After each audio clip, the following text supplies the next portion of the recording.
Hello, my name is Shahruzash, and I am going to conduct an interview today with Professor Kaikhosrov Irani from City University in New York. He is a professor of ancient philosophy, and it is a great pleasure and honor to have him here today and to be able to do an interview with him. We have individuals who have translated the Gathas, but yet their profession is translation.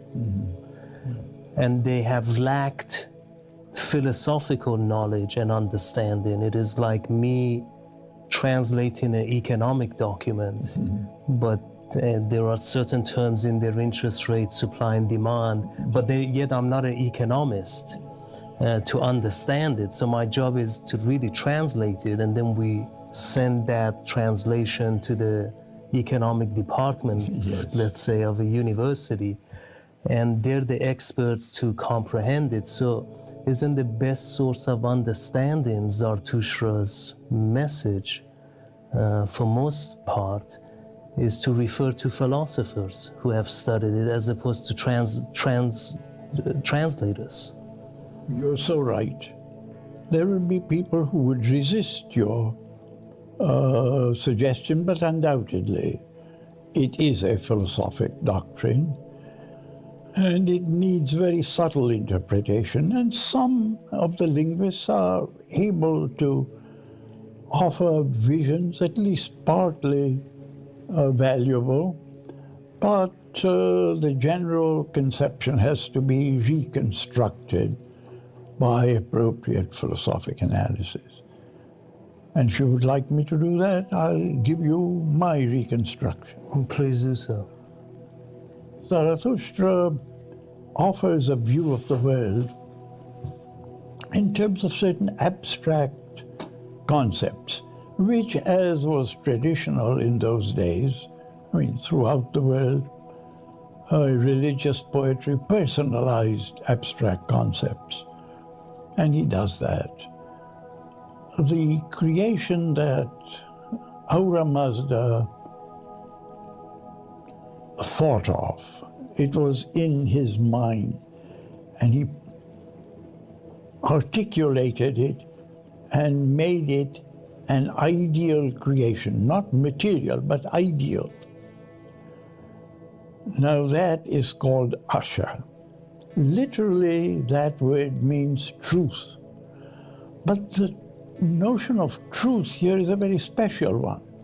Truth really means the totality of the vision of ideal existence. It doesn't mean in our ordinary sense the truth or falsity of a statement.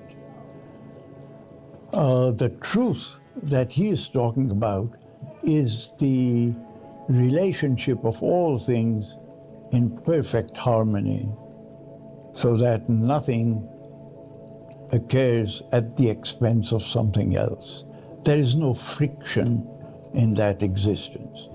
This ideal world of Zarathustra, Asha, was then actualized in the material world. Ahura Mazda, in his wisdom, conceived of a perfect existence in purely ideal terms, and this is what is called Asha, the truth. The truth then means an ideal form of existence where nothing is in conflict or in abrasion with anything else. It is also the notion of social justice.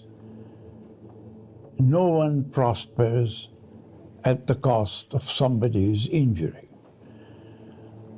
Now, this ideal conception exists in an ideal world, what we might call the mental world. The term is mainyu, which exactly the word comes, the source of the word is the word which in English we have mind. Now, this ideal conception, Ahura Mazda then created into a material world. This is called the Gaithya world. And the ideal world was supposed to be materialized, actualized in matter. There would be, of course, material objects, physical objects. There would be animal life, there would be human life, and so on. And it was supposed to evolve, according to Asha, to a state of total perfection. However, and here comes the essential dualist doctrine of Zarathustra. Within this material world, there is also the possibility that that Asha may not be actualized. Indeed, Zarathustra says there are two forces. I use the term vectors, but often the term spirit is used, but we shouldn't transform these into personalities. There is the spirit which promotes Asha, and there is the spirit which opposes, frustrates Asha. And this is the dualism between good and evil. The universe is to be understood as a potentially ideal evolution which has been contaminated by internal opposition and frustration. The world is to be looked at as a moral reality in which there is the movement towards goodness, but there is also the movement towards frustration. Now, this vision is the central religious vision of Zarathustra. And if one doesn't accept that, one cannot accept the faith of Zarathustra. Now, what is the individual to do? Here come the different abstractions of Zarathustra. Each individual is gifted with the good mind. It's not just the mind which enables us to work out mathematical problems or something like that, but the mind which is capable of grasping the moral nature of things.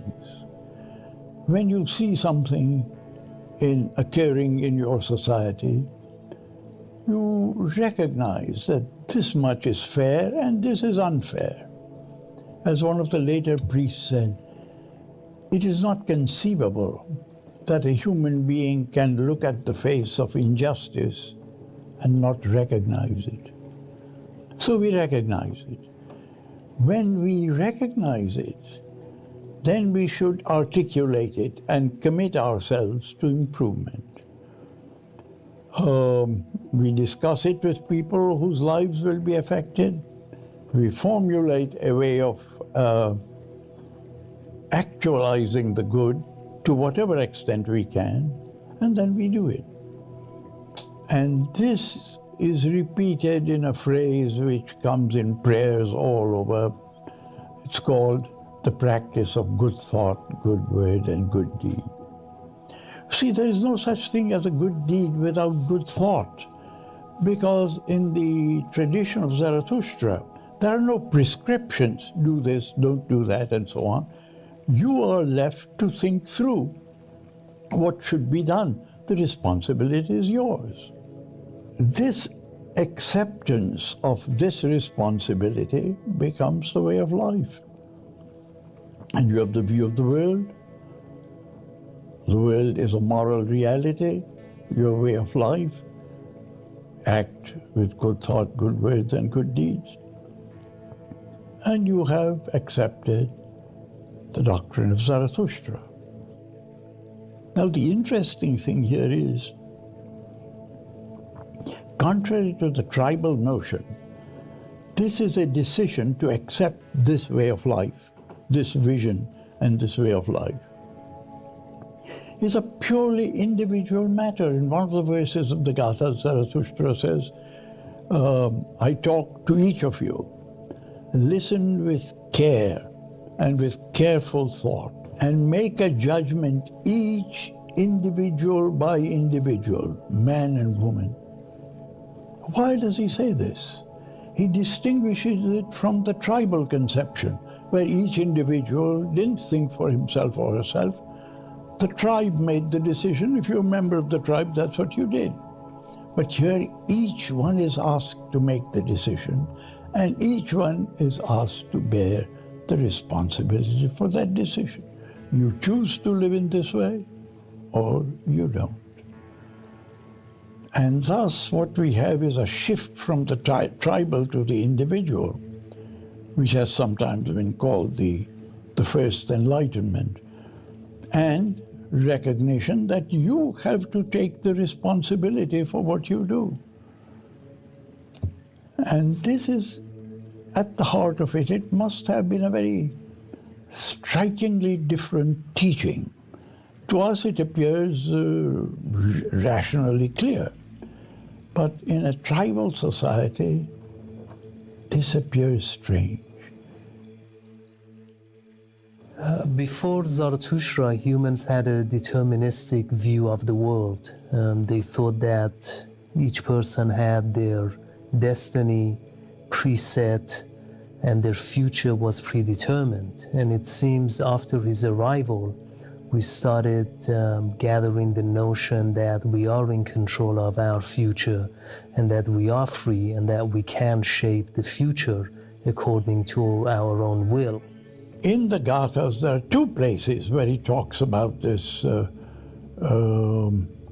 our making responsible decisions freely. In one case, he says that Ahura Mazda made us such that he gave us this privilege of thinking and deciding and being responsible for the decision. But the individual's existence was so caught up with the notion of tribal existence that there was really no individuality. Everything was done in the tribe controlled the families controlled the individuals, and you see tribal life today in certain regions. We have the idea of Asha and its opposite, which is Duruj. And then we have the idea of free will. So there's this right and wrong ideal situation, and we freely choose one of these. And then you have reward and punishment, which is the consequence of the choice.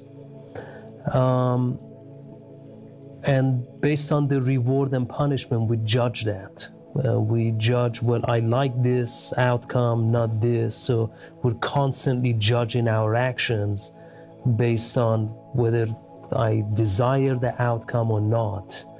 And I guess that will ultimately lead into what people have become to understand as a final judgment. How did I conduct my life? Accumulating, adding all of these rights and wrongs, and going to immortality. This is, I guess, how we get the idea or the notion of heaven and hell.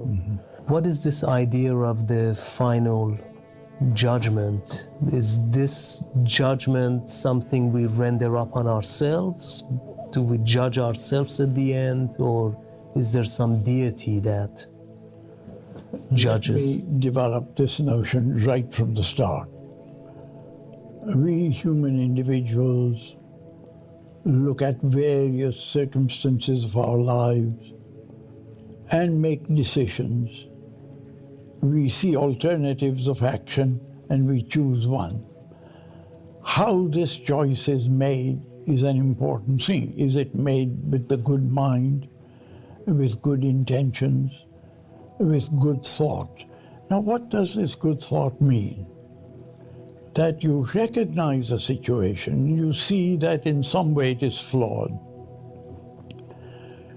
You notice that it is flawed because it is in some way distinct from what it ideally should be, which your good mind, Bahumana, is capable of seeing. Then that should be the only reason, that is called righteousness, to do the right thing merely because it is right. And that's a very famous prayer which everyone recites, that will give me ultimately my satisfaction to do the right thing because it is right. What is evil? Evil is that intention which violates that, which gets you to do something for some reason other than that it is right. Some self-promotion or something else. One of the priests of the later Sasanian period said that all our thoughts, if they are kept pure, will tell us what the right thing is. Then why don't we do it? His son asked the high priest, why don't we do this? And the high priest says, because our mind is clouded. It is clouded mainly by two forces, greed and fear. When these move us, then we look for self-interest. We put that above the interest of the right and fail to act correctly. Well, in that case, we have failed in our responsibility. All these acts of doing the right thing for the right reason, doing the right thing out of some accidental judgment, doing the wrong thing for the wrong reason, or doing the wrong thing accidentally and so on. All this is, so to speak, collected in a book of accounts. And when the soul goes to the other side of the gates of death, and now we come to a kind of a dramatic vision. It comes to the bridge of the separator. And then on this bridge, its accounts, all the good is put on one side, and all the evil and the opportunities for good that were lost are put on the other side. And if the good outweighs the evil, you cross the bridge into the state of best consciousness. If not, you fall off the bridge into the state of worse consciousness. These became heaven and hell later on. These are states of consciousness of our spirit. These are not halls where we live in comfort and so on. That's a highly materialist conception of heaven and hell.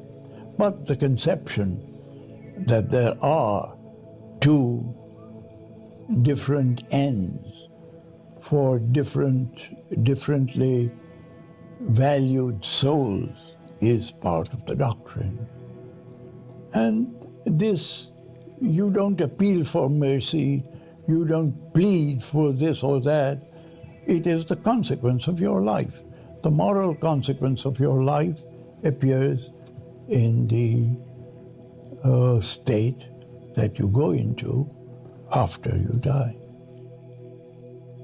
Going back to this heaven and hell, the idea of heaven and hell, we later on we developed the idea of Satan, or the devil character, so to say.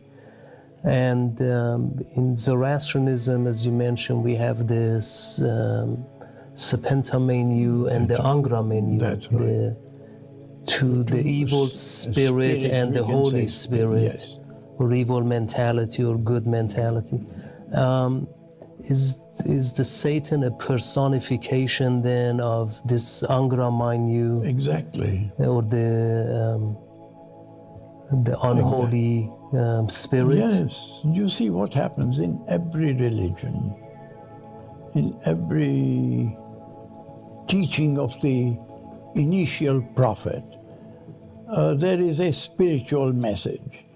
Gradually, this spiritual message is promulgated to the people by the priesthood. And the priesthood require the people to do this and that and so on, rituals of various kinds. And the message is mythologically degraded into standard stories of divine forces which look human. We already had standard Greek mythology, standard Babylonian mythology, standard Egyptian mythology. But with these reflective religions, like Zoroastrianism, the teaching of Zarathustra, or the Upanishadic religion, which come at the end of the Vedas, or the certain prophetic prescriptions in the Old Testament, the book of Isaiah, for example, where you have abstract commitments which are demanded of the religious person, but the priesthood gradually humanizes them. And now you do this, you pray to so-and-so, you do this and that. And there's a ritual. And as Bamslag once said, the priests have to construct rituals because they are by profession technologists. There's a technique of communicating with the divinity. And one day I was in a discussion, someone asked me, what do you need this technique for? And I said, this is a technique for getting into the good graces of the divinity, asking for this and that. So this person asked me, tell me precisely what this technique does. And I said, well, actually, I can't do that because this is a kind of the technology of beggary. We asked the divine, give me this, give me better health, save my son, do that, and so on. But that's popular. Max Weber, in his Sociology of Religion, says that with most prophets, the religious vision is given and offered by a charismatic character who makes this believable. And then gradually this person disappears, and the priesthood then, and I'm now using the word of Max Weber, the priesthood develops the ritualization of charisma. And the chapter ends with this phrase. It may well be that in the end, the priest becomes the enemy of the prophet. Now, that's not always the case, but often.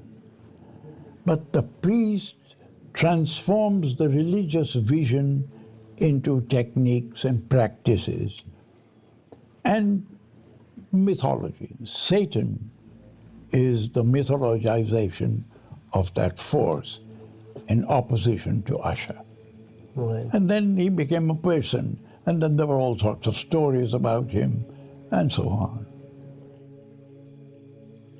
Now I want to switch the subject to Greek philosophy. Mm-hmm. And as to Herodotus, the Greek historian, for example, writes and states that the Zoroastrians taught their children three things. One is horse riding, the use of bow and arrow, and speaking the truth. Did this culture of truth come down from the Zoroastrian days? Oh yes, without any doubt.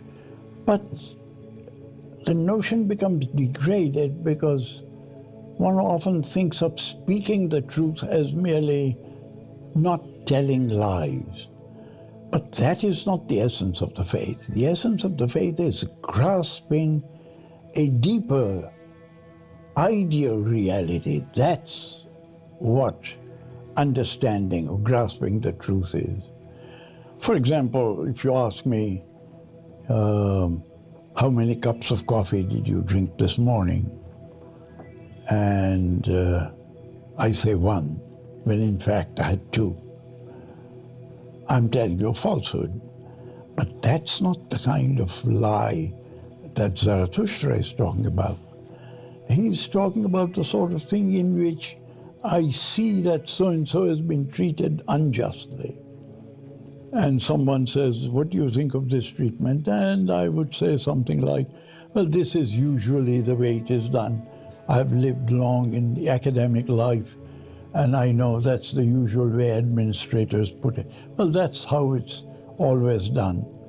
And I once told the president in a situation which I think somebody was very unfairly terminated. And I said, here is a competent person wishes to teach here. He has done nothing wrong. What has happened is that he is in a kind of a program that we don't want to promote. And I said, he is prepared to teach in an analogous one. And the president, this is how it's usually done. And I said, but Mr. President, just recognize what is happening to this person. He is not being treated justly. And he said, well, you know, administration implies certain rules and regulations. I said, if the rules and regulations are such that they lead to injustice, something should be done. He looked at me and laughed. He said, well, what sort of a fellow are you to talk in this way? But the amazing thing was about a week or 10 or 12 days later, he told me, you know, I've been thinking about what you said. Maybe we'll put him in this other department, talk to him and so on. I mean, here was a president in whom the spirit of righteousness resonated. And we could talk this way. This is the notion of truth. Philosophy originated about 4,000 years ago with the Indo-Iranians. And this is according to Oxford University's chronology of philosophers. Also, many Greek philosophers used to live in the Zoroastrian territory and obtained their education in the Zoroastrian territory of the ancient times. Are the Iranians and the Indo-Iranians the predecessors to the Greek philosophy, and when they came into contact with each other, how did they influence the Greek thought and thinking? Oh yes, the earliest visions we have in the Iliad and the Odyssey and so on is a tribal religion, as all the Indo-European religions were, where there are tribal gods, and you have to placate the tribal gods to manage to lead a successful life. The gods were so utterly human that they were not above trickery among themselves. And so you had to know that and play along. But that view was transformed, and certainly transformed, by Socrates, who said that there was such a thing as right and wrong. And how do you get that? By thought, human thought. And how do tribal societies flourish? They flourish by tradition. This is our tradition. Why are you doing this? Well, that has been the tradition. Our ancestors did it. Our parents did it. We do it. That notion, that tradition was unacceptable to Socrates. In the dialogue Euthyphro, it's an ironic dialogue.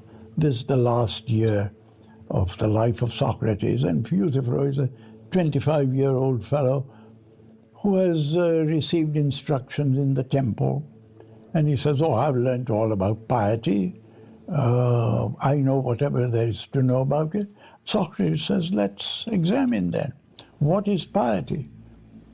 And says, piety is doing what the gods wish and not doing what the gods don't wish. And Socrates says, is this an adequate definition? And Euthyphro says, yes, of course it is. That's what's taught. And Socrates says, yes, that may well be. But shouldn't we examine it? That's the matter. That the human being takes upon himself or herself excuse me, the authority to examine what is given by tradition. And the traditionalists then are horrified at that idea. Who are you to examine something which has come to us from immemorial tradition? I have been told that by some of the Zoroastrians who don't like my views, who are traditionalists. And I say, I have nothing against tradition, but I think we should examine it. And they say, who are we to examine it? I say, we are rational human beings. We need no additional authority. And so they say, well, you know, the church at one time, the Catholic Church at one time considered this attitude to be an act of pride, a major sin. Gradually that has been restrained. Oh, well, but you see, this is what we face. And as you point out, that notion of free will is not just a separate notion. There was determinism and free will. The moment you introduce the notion of free will, you introduce the right to examine. I was reading a book by Ruhi Afnan called Zoroaster's Influence on Anaxagoras, the Greek Tragedians, and Socrates. And he, on page 33, he emphasizes that Anaxagoras, being, I guess, a teacher of the Greek tragedy and Socrates, emphasized to be skeptic and to freely think. That's right. And that's the culture. Exactly. To have the absolute freedom to inquire and question. Yes, yes. This is the Enlightenment. That's the concept of the Enlightenment. In the 18th century, this was raised by the French philosophers, by the English social writers, and by Immanuel Kant in Germany, where he wrote an essay. In German, Was ist Aufklärung? What is the Enlightenment? And he says the Enlightenment is the view where you accept, and he has a Latin phrase, sapere aude. Sapere meaning thought. Aude means the same word as audacity, when it means have the courage to think. Have the courage to think on your own. And having done that, you recognize that you have the right to think. But that's not the only part, because then it follows that you also have the responsibility to judge carefully. I see. This is the Zarathushtrian position was the first one. The same emerged in the Socratic Enlightenment of the Greeks. And in the Platonic doctrine, this is a very major element. The dictionaries of philosophy claim that Plato's Middle Platonic, which is part of his work, was influenced by Zoroastrianism. In what context, or can you shed some light how Zoroastrianism influenced Middle Platonic work? And there was great works and pieces in there, such as the Republic. Can you tell us a little bit about this, please? One idea which is characteristic of the thinking of Zarathustra is this existence in two realms.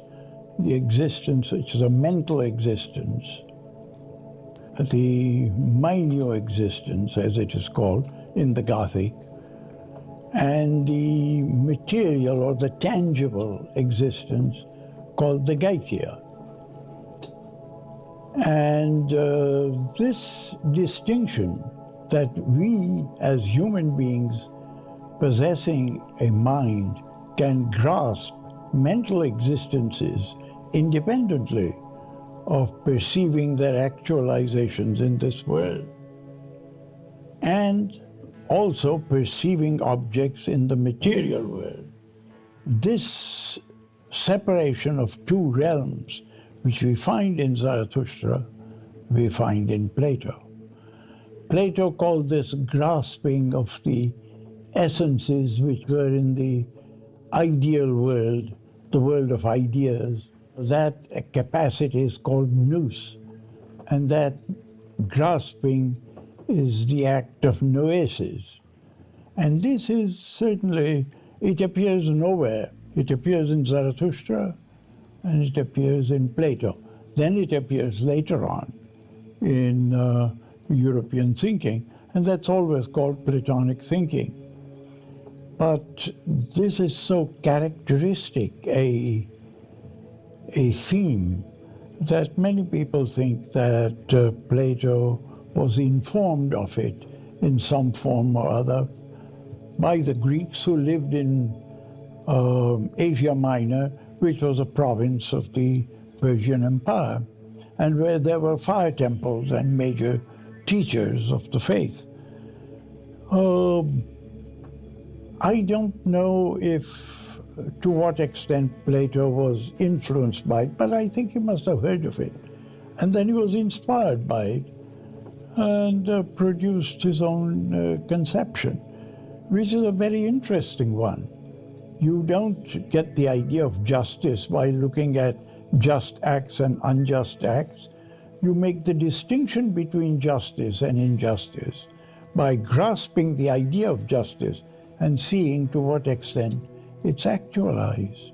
Zarathustra's view of the world materialistic, or did he believe in this duality of material and the non-material, similar to what you just explained about Plato, about whether it's the soul or the mind? We tend to separate that dualism. Realms. He definitely had these two realms, the minor world and the Gaitya world. But he didn't have the notion of a different kind of reality implanted in matter. I think we do have souls, and the soul then is judged by its worth, moral worth, dhyana. And the soul is, after death, is known as the Urvan.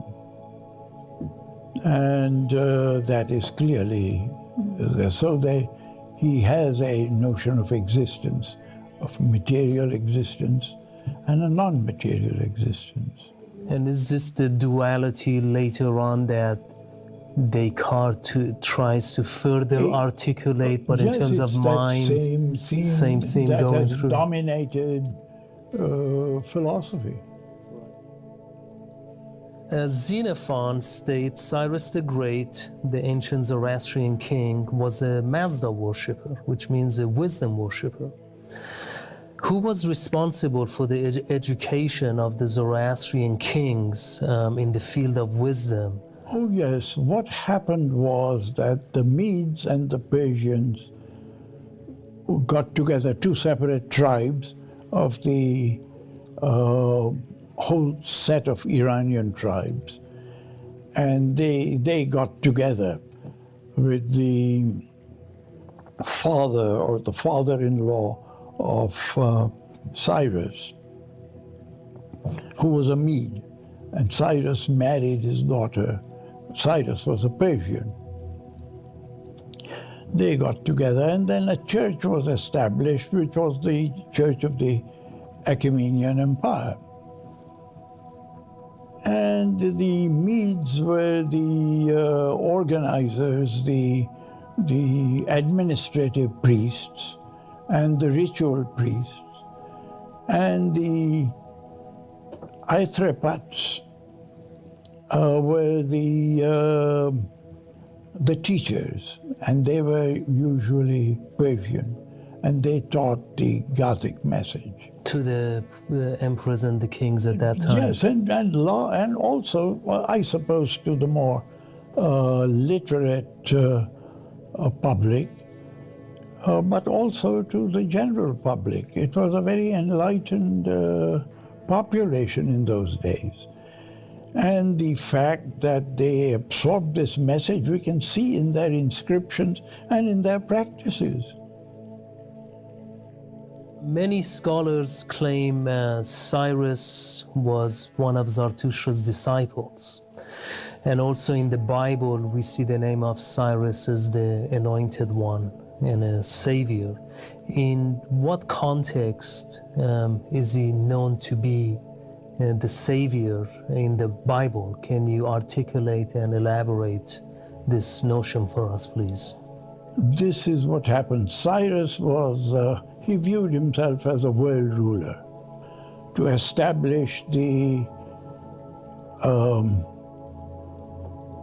Kshatra, that means the authority, the dominion which would organize the world according to Asha. And so he just walked into other states and incorporated them into what he called the good state. He did not impose any of his laws on him. Of course, these people had to pay tax, naturally, to support the authority. And they had to live by the national laws. But the particular private laws were left to each group, each state. The family laws were the laws of the people as they had them. And he permitted them to have their own religious temples, religious practices, and so on. When he conquered Babylon, Babylon was under a tyranny. And many Babylonians themselves were agreeable to having him enter Babylon. He entered with a minimal of military friction. And one of the first things he did was the Jews were in Babylonian captivity. You know, they had been conquered by the grandfather of the king and brought to Babylon, the elite. And they went to Cyrus and said, we are prisoners here, etc. And Cyrus freed them. And they said, we have to go back and we have to build, our temple was destroyed. And so Cyrus helped them to build the temple. And their temple vessels had been confiscated by the Babylonians. He restored those to them. So the Jews said, here is someone who is helping us, our tribe, and therefore he is sent by Jehovah to be our helper. And they considered him as the anointed of the Lord. Professor Richard Fry from Harvard University argues that Cyrus was the first person who demonstrated the concept of separation of church and state. He also claims Cyrus established a secular society where each person could freely practice their own individual belief. Cyrus is also known for writing the first Declaration of Human Rights. There's a cylinder in the British Museum called the Cyrus cylinder.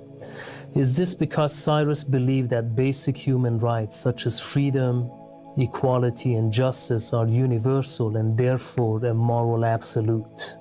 I think so. He didn't put it that way. We haven't a record of this kind of thing. But he certainly saw that, as Zarathustra said, each individual must make an informed and intelligent choice. Now, in order to do that, you must be left free.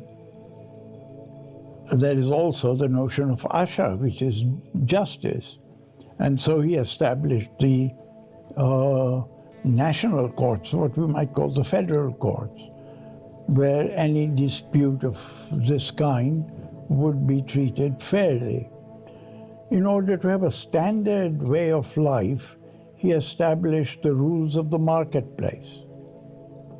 So that was governed throughout the empire. But in each individual state, they could have their own laws about property transfer, inheritance, and so on. That was for the local people to decide on their own. In this book, Philosophy of History by George Hegel, he claims the Persian Empire is an empire in the modern sense, for we find it consisting of a number of states which are indeed dependent, but which have retained their own individuality, their manners and laws. The general enactments binding upon all did not infringe upon their political and social idiosyncrasies, but even protected and maintained them, so that each of the nations that constitute the whole had its own form of constitution. Can you tell us a little bit about the formation of the government that Cyrus the Great had established that represents what Hegel is stating for us, please? This is the idea that each culture had its own vision of life, and that was part of their heritage. It was not the function of the emperor to trespass upon it. The emperor merely established a universal society which harmoniously practiced trade and organized in such a way that there is the least amount of friction. This is a very interesting idea. Social friction is viewed as a very damaging thing, because the economic, what has happened with our contemporary society is that we have viewed our welfare so very much in terms of economic advantage. And many people are not satisfied with being just economically adequate. There's this constant need to have more, because who knows, in the future you may need the money and so on and so forth. This kind of uncertainty and the anxiety has produced a culture which is, I suppose there may have been that sort of thing even in the old days. But today this is a very big problem. And the tribalism is being replaced by the conflict between classes, which was, of course, magnified by the communist vision. It seems part of it is because man feels insecure. Exactly. And certain philosophers said life is nothing but a struggle to survive. And since we equate survival to economics, it seems if we gave everyone a blanket security of some form, perhaps it might hopefully reduce some of that. I hope so. Yeah. At least that was the view of Franklin Delano Roosevelt. But they are now trying to turn that back. Some of the social... Some of that social legislation. It seems we need a balance. Exactly. That's the thing. In these matters, there are always issues where somebody's interest is being imposed upon, and one must get the best possible balance. That is what democracy was supposed to be. Instead, it has become a battlefield. But what's the use of complaining about these things? But there must be a vision somewhere that can solve it. Zarathustra's vision is that there is a solution. There is the ideal Asha. You need to have the intelligence and the insight to get to it by restraining your personal self-interest or your fears. it seems this notion of heaven that man has, it's the supreme idea, because we see this world to be imperfect. That's right. So it's a perfect state of mind or idea that comes to the mind, except we lack the wisdom to create that. Yes. And in order for someone to do the right thing and progress to that ultimate state, it seems Zarathustra reduces finally everything to wisdom. Yes. It's ultimately we lack the wisdom, and he puts so much emphasis on this, which it becomes the God and deity, that is the final frontier.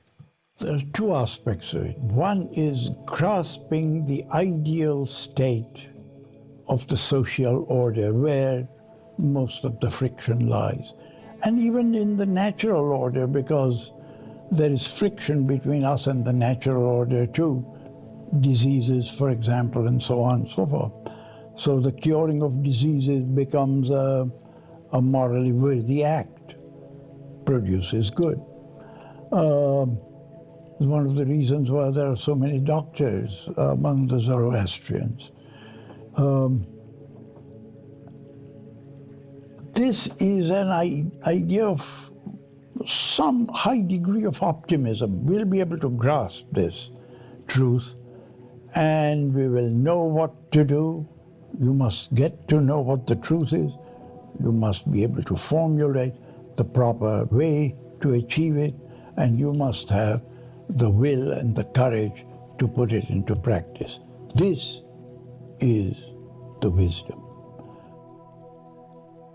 Can anyone choose this religion and philosophy freely for themselves? Zarathustra declares this to be a vision to be chosen by each individual by himself or herself.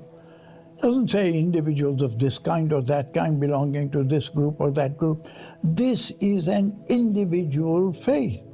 And therefore it is absolutely inconceivable that he would have thought that this applies only to this group or that group. His whole approach was to move from tribalism to individuality.